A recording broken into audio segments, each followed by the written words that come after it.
Hello!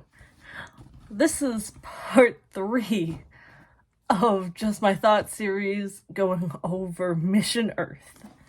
Now, this is going to be a long series, so bear with me, because we are still on Volume 1, The Invader's Plan. And I'm only on part 3, like chapter, I can look it up here, chapter 8. So, and that's not even halfway through the book. So it's going to be a while. But this is the effort to make this so it's not a 1 hour long video getting through these thoughts. So where we left off, they had just met Countess Crack, and they had explained her backstory, and all that training had happened with, or lack of training had happened. So now Sultan is going on had sent Jet back to his room and had guards posted at the door so that Jet can't escape. And Sultan is going to punish one of the other guards that was supposed to be guarding Jet. This guard, when he was guarding Jet, decided to instead go into the room and accept money to go bring Jet, like, special commissary from the canteen and sit there and socialize with him. And granted, this was all part of, like, following orders, make sure that Jet didn't realize that he was being, he was being guarded as in he's not supposed to leave, but more being guarded as in somebody's not supposed to come after him. And so that's where we're at. So Sultan is going to go punish this guy, thinking that he disobeyed orders. And he's just going to go kill him. Just going to go, this guy. So when Sultan gets to Camp Kill to punish Snells, this is the name of that guard, he's attacked by a sentry. Now, the sentry was probably just doing his job, in all honesty. And Sultan quickly disarms this sentry and uses the butt of the rifle that he disarmed that he grabbed from the sentry's arms and bashes the dude's skull in. And we think he's dead. Remember this. This will come back later. It's important. It's like, but what was the purpose of this? Like, that was so needlessly violent for no reason. Like, there could have been a way to just explain that he was there to see Snells and have the sentry let him through, instead of literally caving the guy's skull in. It seemed needlessly violent. Also, one thing that has been on my mind through this series is, are these supposed to be humanoid or human-esque aliens? Are they supposed to look like us? Or do they have their own features? I wonder. Because Jet is described as handsome and good-looking and masculine and everything like that. But we never really get an idea of what they actually look like. Are they human? Is my question. They almost have to be. If they're going to Earth. Because they wouldn't blend in otherwise. So they almost have to be. But it's also mentioned that Lumbar can survive on planets with very little atmospheres. So what does he look like compared to others to be able to do that? Or is it just that his internal anatomy is different? Who knows? So when Sultan tries to kill Snells, he realizes at the worst possible time, like, Snells is reaching for something, and Sultan panics and pulls out his blast stick that he had traded for the one in Jet's boot in another chapter. And I mentioned that in our previous video. But what he realizes is when he fires this blast stick, it's a dud. It is the exact same thing that he swapped out into Jet's boots. So, does that mean that Jet had a dud on him? Which, it seems weird. Why would Jet have a dud blast stick on him? Also, and then, after this whole situation where he realizes that he pulled out the dud and everything, and he's sitting there just stunned that this didn't work, Snells finally manages to get what he was reaching for in his belt. And it was 20 credit note, 2 notes of 10 credits. So 20 credits in total. And that's their currency, credits. And he offers it to Sultan, who accepts it. He wasn't going to accept it. He thought against it, but he does accept it, despite the fact that Sultan was inching towards these shotguns that were on the side of the room, and these were right next to Snells. So Snells could have easily killed Sultan, and Sultan could easily kill Snells at this point. But no, Sultan accepts the bribe. And then they reveal there's also a prostitute in the room, and she tries to grab the money from Snells, which is at his feet at this point, and Sultan's feet, and Sultan breaks her hand, because obviously, don't touch a man's money, what the anyway, but then as she runs out the room, comes back in screaming, and the whole scene gets revealed that the sentry's not dead, his head is just caved in, and that her hand is broken. And Snells goes, well, I'm going to need at least 10 of those credits back, because I have to pay the camp doctor to fix up the prostitute, and I have to fix up the sentry. And Sultan is annoyed, but he gives back 10 credits. Why does this work? Why did Sultan let this work?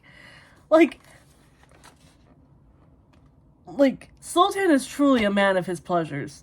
I believe Snells only survived because Sultan decided to put aside his like for his greed. It's just insane. And Sultan is on his way back to the base after this, and he's annoyed that he was left unarmed with this dud of a blast stick, and he's starting to speculate, did Jet switch it out? Did Jet not have a real blast stick round in the chamber in the first place? What was going on? And he's almost certain Jet couldn't have switched it out. Jet could not have switched it out. I would have felt it if he switched it out, because it's sitting in his pocket, his breast pocket right here. So he thinks he should have felt it if Jet had switched it out. And I feel like we're going to find out later if Jet actually did switch it out, or if Jet had a dud. And I hope that Jet switched it out, just so I could laugh at Sultan a little bit more. So Sultan arrives back at the base, and he rushes down to the armory. He decides that he does not want to be unarmed at all. He doesn't want a situation where he's running in and all of a sudden he's got a dud of a weapon aimed at somebody he's intending to kill, and somebody calls his bluff.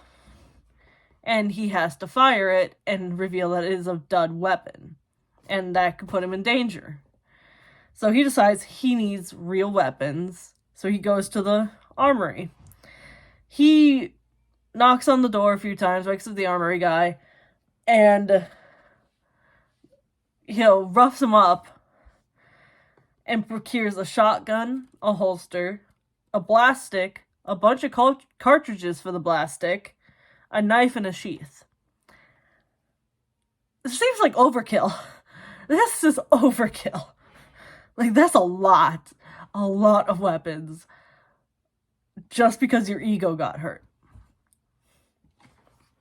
But anyway, Sultan goes on to tell the armory guy, log these out, log these out under my name, tell him make sure that it's documented that I took these, so you cannot go back later and say that I raided the armory. And it's like, you could have just gone in and asked, gone in during, operating hours and asked, instead of gone in the night and, done this. And then the armory guy makes a comment that he's becoming more like Lumbar Hist every single day. And Sultan goes, I don't want to believe that was an insult, because if that was an insult, it could get him killed. So he simply says thank you in response to that. That was an insult. I'm just going to say it right now. That was clearly an insult. That was ever so clearly an insult, and it's funny to me that Sultan reacts the way he does. So when he gets back to his room, which he is sharing for Jet for obvious reasons, he has to make sure that Jet doesn't escape, and he's obviously in charge of Jet at this point too, so, he has to be in the same room as Jet. Jet is asleep, and Sultan is lying awake in the dark, plotting on how to get off of Voltaire as quickly as possible. And he wants to get off, within the next, day or so.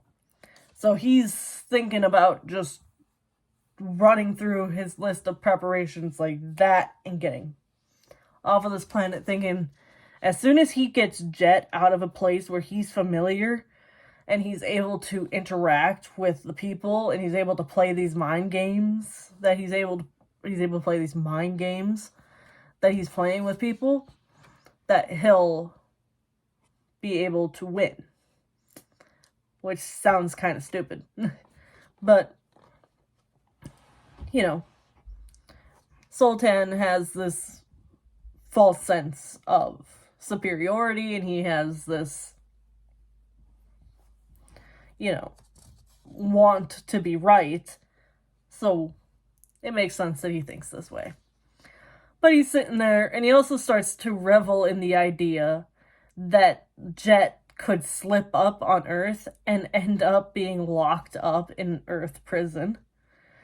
And that could be the only way that Lumbar's plan of Jet failing could succeed.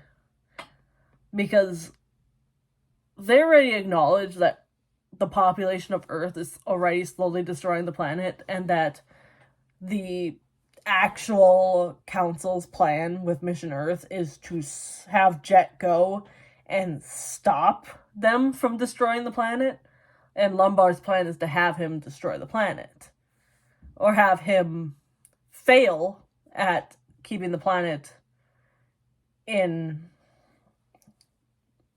the condition it's in, and actually have it be destroyed so that they cannot continue this conquest.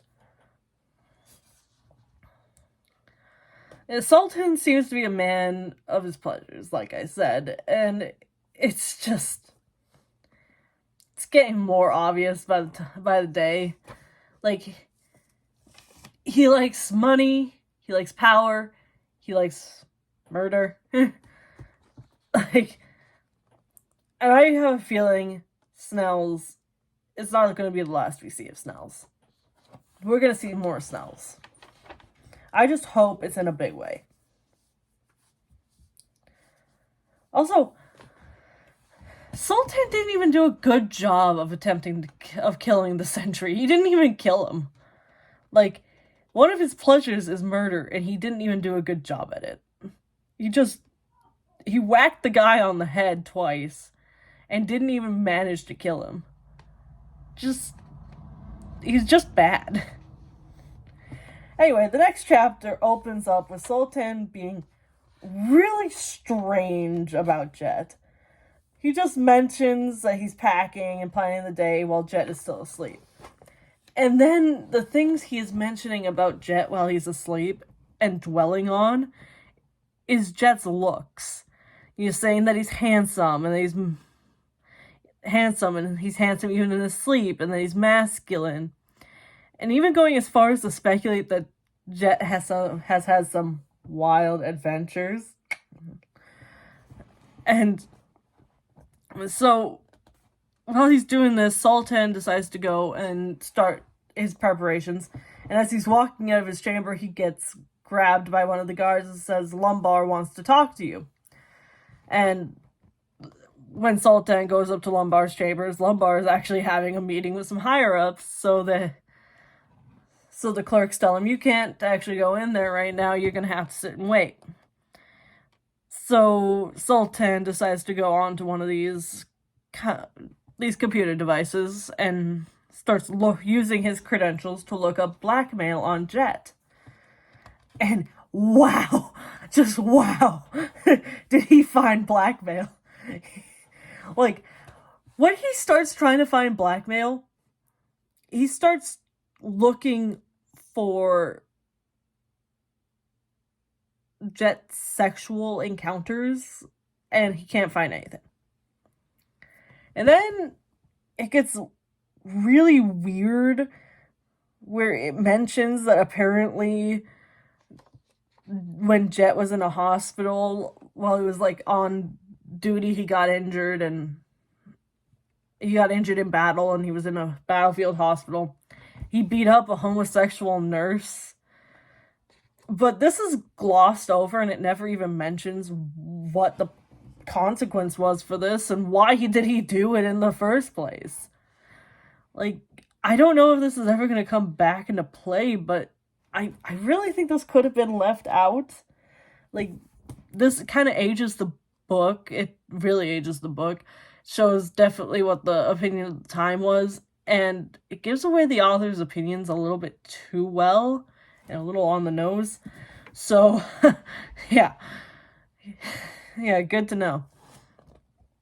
But then there's actually other details in there of stuff that Sultan could use against Jet.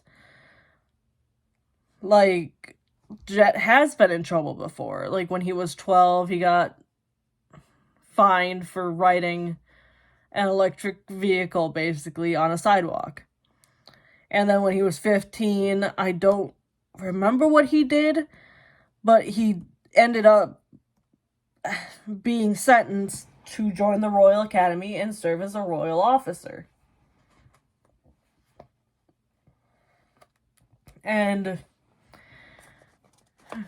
Sultan goes, "Oh, he must have been really good at talking if he got the judge to do that, because my father had to bribe my way into the academy." Good job. Good mentioning that. Anyway, Sultan finds a good piece of blackmail. The Jet has been recommended for court-martial once. But this really doesn't go anywhere, considering it's been cancelled. And it was cancelled over technicalities. But it does expose an interesting detail, I suppose. Like, Jet is opposed to electroshock training, and that's why he was court-martialed, because he beat up one of a higher up. Apparently, Jet had been promoted like 3 days before he beat this guy up, but he beat somebody up over them using electroshock training on recruits. And it just, so why, and Sultan raises the same question, why then was Jet not so fazed by the fact that Countess Crack was using electroshock training for her minions?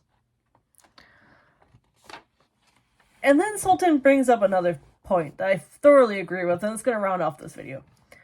He thinks that Jet is playing a long con game. And I fully agree.